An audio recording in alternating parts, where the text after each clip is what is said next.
నమస్తే, welcome to editor analysis. రాజస్థాన్లో రగిలిన రగడ BJP versus CJP. 24 గంటల గడువుతో జంతర్ మంతర్ 2.0 వార్నింగ్. స్కూల్ రీక్ కరో హైడ్రామా. అశుతోష్ రామ్కాపై దాడి. జైపూర్ సరిహద్దుల్లో టెన్షన్. రాజస్థాన్ విద్యాశాఖ ban orders. Sachin Pilot entry. BJP సర్కార్పై దాడి. పశువుల కొట్టంలో బడులు. ప్రశ్నిస్తే దాడులా? రాజస్థాన్ పొలిటికల్ స్క్రీన్పై కేక పుట్టించే వారు. రాజస్థాన్ రాజకీయం ఒక్కసారిగా తీవ్ర ఉద్రిక్తతల నిలయంగా మారింది. విద్యా వ్యవస్థలోని లోపాలను వేలెత్తి చూపడానికి వెళ్లిన ఒక రాజకీయ రక్షక బృందంపై దాడి. ఆ వెంటనే విపక్షాల ఎంట్రీ. ఆపై ప్రభుత్వం ఇచ్చిన సంచలన ఆంక్షల జీవో. ఇవన్నీ కలిపి రాజస్థాన్లో ఒక హై వోల్టేజ్ పొలిటికల్ థ్రిల్లర్ వార్ను తలపిస్తున్నాయి. కాక్రోచ్ జనతా పార్టీ చేపట్టిన స్కూల్ రీక్ కరో ప్రచారాన్ని అడ్డుకునే క్రమంలో జైపూర్ వేదికగా జరిగిన ఘర్షణలు ఇప్పుడు దేశవ్యాప్తంగా అగ్గిరాజేశాయి. తమ బృందంపై దాడి చేసిన వారిని 24 గంటల్లో అరెస్టు చేయకపోతే ఢిల్లీ స్థాయి జంతర్ మంతర్ 2.0 ఆందోళనను రాజస్థాన్ గడ్డపైకి తీసుకొస్తామని సీజేపీ ఇచ్చిన అల్టిమేటం ఇప్పుడు పాలకుల గుండెల్లో రైళ్లు పరిగెత్తిస్తుంది. మరోవైపు కాంగ్రెస్ యోధుడు సచిన్ పైలట్ రంగంలోకి దిగి ప్రభుత్వంపై పతాక స్థాయిలో విరుచుకుపడ్డారు. అసలు రాంపురా కన్వర్పురా గ్రామంలో ఏం జరిగింది? పశువుల కొట్టంలో నడుస్తున్న ఆ స్కూల్ సీక్రెట్ ఏంటి? ఈ స్పెషల్ రిపోర్ట్లో ఇప్పుడు చూద్దాం. అది జైపూర్ జిల్లా బగ్రు అసెంబ్లీ నియోజకవర్గ పరిధిలోని రాంపురా కన్వర్పురా గ్రామం. ప్రశాంతంగా ఉన్న ఆ గ్రామంలో ఒక్కసారిగా తీవ్ర ఉత్కంఠ నెలకొంది. రోడ్లపైన భారీ బారికేడ్లు వెలిశాయి. గ్రామస్తులతో పాటు అధికార బీజేపీ శ్రేణులు అడ్డుగా నిలబడి ప్రతి వాహనాన్ని జల్లెలు పట్టడం ప్రారంభించారు. కారణం, cockroach Janata party CJP co convener Ashutosh Ranka నేతృత్వంలోని బృందం అక్కడ ప్రభుత్వ ప్రాథమిక పాఠశాలను తనిఖీ చేయడానికి రాబోతుందన్న వార్త.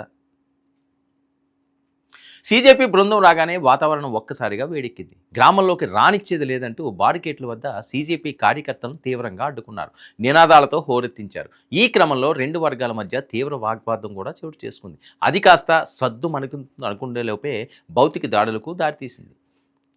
సీజేపీ కో కన్వీనర్ అశుతోష్ ఆయన అనుచరులపై దుండగులు విచక్షణారహితంగా విరుచుకుపడ్డారు. వారి వాహనాలను దారుణంగా ధ్వంసం చేశారు. ఈ హఠాత్ పరిణామంతో సీజేపీ శ్రేణులు దిగ్భ్రాంతికి గురయ్యారు.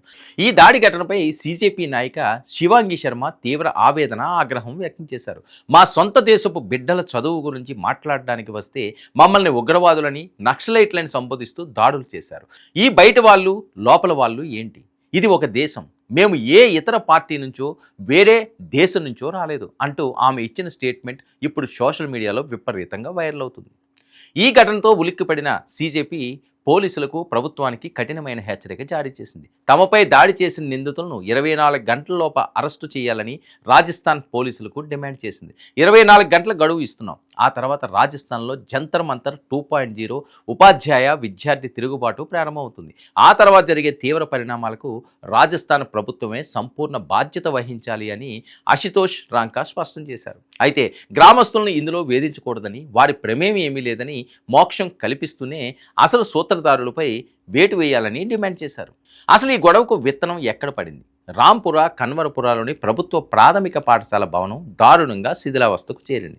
ఏ క్షణంలో ఏ కప్పు ఊడిపడుతుందో తెలియని ప్రమాదకర స్థితికి చేరడంతో అధికారులు స్కూలుకు తాళం వేశారు. కానీ విద్యార్థులకు ప్రత్యామ్నాయ భవనం చూపించకుండా సమీపంలోని ఒక పశువుల కొట్టంలో పాఠశాల తరగతులను నిర్వహిస్తున్నారు. వర్షం వచ్చినా, ఎండ కాచినా పశువుల మధ్య పిల్లలు చదువుకోవాల్సిన దౌర్భాగ్య స్థితి అక్కడ నెలకొంది. ఈ దారుణ పరిస్థితిని వెలుగులోకి తెచ్చేందుకు సీజేపీ ప్రయత్నించగా స్థానిక బీజేపీ నాయకులు మాత్రం మరమ్మతుల కోసం ప్రభుత్వం ఇప్పటికే నిధులు మంజూరు చేసిందని, బయట వ్యక్తులు రాజకీయ హడావుడి అవసరం లేదని వాదిస్తున్నారు. ఈ క్రమంలోనే పాఠశాల వెలుపల ఇరు వర్గాలు ధర్నాలకు దిగడంతో ఉద్రిక్తత శిఖరాగ్రానికి చేరింది. ఈ ఘటనతో రాజస్థాన్ విద్యాశాఖ మరింత సంచలన నిర్ణయం తీసుకుంది. ప్రభుత్వ పాఠశాలల్లోకి బయట వ్యక్తులు, చివరకు మీడియా ప్రతినిధులు కూడా అనుమతి లేకుండా ప్రవేశించకూడదని, ఫోటోలు లేదా వీడియోలు తీసి రిపోర్టులు ప్రచురించకూడదని విద్యాశాఖ మంత్రి కొత్త ఆంక్షలు, ఉత్తర్వులు జారీ చేశారు.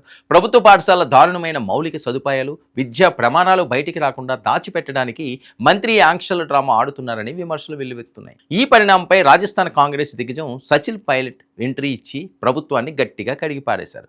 ప్రజల్లో ముఖ్యంగా యువత మరియు విద్యార్థులతో ప్రభుత్వంపై తీవ్ర ఆగ్రహం ఉందన్నారు.